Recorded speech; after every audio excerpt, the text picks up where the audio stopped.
எக்ஸில் இருக்கிற ஒரு செல்லில் உங்களால் நிறைய நம்பர்ஸை கீ பண்ணவே முடியாது. என்ன சினாரியோவில் பண்ண முடியாது, என்ன பண்ணலான்ற ஒரு சில இன்ட்ரெஸ்டிங்கான டிஸ்கஷனை பண்ண போகிறோன்றதுனால ஃபுல்லாக பார்க்குறது ரொம்ப நல்லது.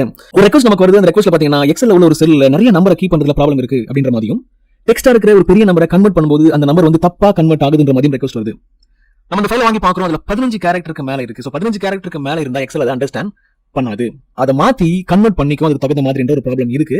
அது நிறைய பேருக்கு தெரியாத, நோட்டீஸ் பண்ணிருக்க மாட்டீங்க. பெரிய நம்பரை நம்ம யூஸ் பண்ணிருக்க மாட்டோம். நம்ம பண்ற கால்குலேஷன் எல்லாம் அந்த 15 டிஜிட்டுக்குள்ளேயே முடிஞ்சிடும். ஸோ 15 டிஜிட்டுக்கு மேலே போச்சுன்னா எக்ஸல் அண்டர்ஸ்டாண்ட் பண்ணிக்க முடியாதுன்றதுனால அதை கன்வெர்ட் பண்ணி 0 மாற்ற ட்ரை பண்ணோம்.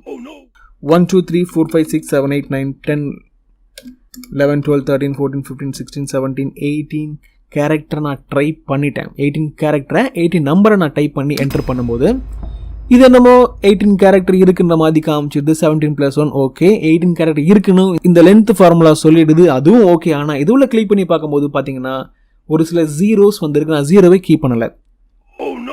அப்போ இது வரைக்கும் பார்த்தீங்கன்னா 15 கேரக்டர், 16 17 18 இந்த 3 டிஜிட்டையும் எக்ஸல் 0வா கன்வெர்ட் பண்ணிடுச்சு.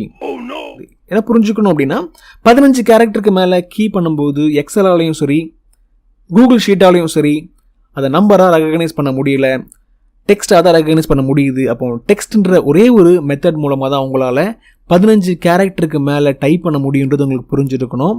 ஆமாம், புரிஞ்சிருச்சு அப்படின்னு நினச்சிங்கன்னா ஒரு லைக்லாம் பண்ணிவிட்டு வீடியோ நீங்கள் ஷேர் பண்ணலாம் மற்றவங்ககிட்ட.